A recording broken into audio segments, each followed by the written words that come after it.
સુરતના Mandvi police station ખાતે DYSP વનાડની અધ્યક્ષતામાં શાંતિ સમિતિની મીટિંગ યોજાઈ, જેમાં હોળી ધૂળેટી અને રમઝાનને ધ્યાનમાં રાખતા ચર્ચા કરાઈ હતી। શાંતિપૂર્ણ માહોલમાં તહેવારની ઉજવણી થાય અને કાયદો વ્યવસ્થા જળવાઈ રહે તે રીતે ઉજવણી કરવા ડીવાયએસપી વનારે જણાવ્યું હતું। વધુમાં માંડવી નગરમાં તાકીદે સીસીટીવી કેમેરા લગાવવા અને વિવિધ પોઈન્ટ પર ટ્રાફિક સમસ્યા અંગે જરૂરી સૂચનાઓ આપી હતી। શાળા કોલેજોના પોઈન્ટ ઉપર પોલીસ તંત્રને દેખરેખ રાખવા જણાવાયું। બેઠકમાં માંડવી પોલીસ સ્ટેશનના પીઆઈ, માંડવી ભાજપ પ્રમુખ, તત્કાલીન નગર ભાજપ પ્રમુખ, ઉપપ્રમુખ મંત્રી વિજયભાઈ પટેલ, પાલિકા બાંધકામના અધ્યક્ષ તથા શાંતિ સમિતિના સભ્યો ઉપસ્થિત રહ્યા હતા।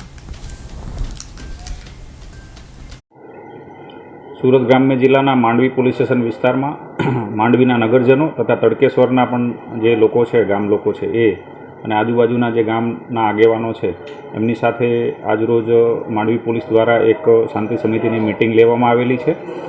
એ મિટિંગનો હેતુ આગામી જે હોળી અને ધૂળેટીનો તહેવાર આવે છે, સાથે સાથે મુસ્લિમ બિરાદરો છે એમનો મહોરમનો તહેવાર બી ચાલી રહ્યો છે, એ અનુસંધાને આ જે તહેવારો છે એની અંદર કાયદો અને વ્યવસ્થાની પરિસ્થિતિ જળવાઈ રહે, શાંતિપૂર્ણ માહોલમાં તમામ લોકો પોતાના તહેવાર પોતાની માન્યતાઓ સાથે ઉજવી શકે અને લો એન્ડ ઓર્ડરનો કોઈ ઇસ્યુ ન બને એ અંગે તમામને સમજ કરવામાં આવેલી છે। અને પોલીસ દ્વારા તમામ જે જગ્યાએ જે નાગરિકો છે એમને જે કંઈ સૂચનો આપ્યા અને જ્યાં જ્યાં પોઈન્ટ્સ રાખવા પડે એવી સ્થિતિ હોય ત્યાં તમામ જગ્યાએ બંદોબસ્ત રાખવાની ખાતરી સાથે આ મિટિંગ લેવામાં આવેલી હતી।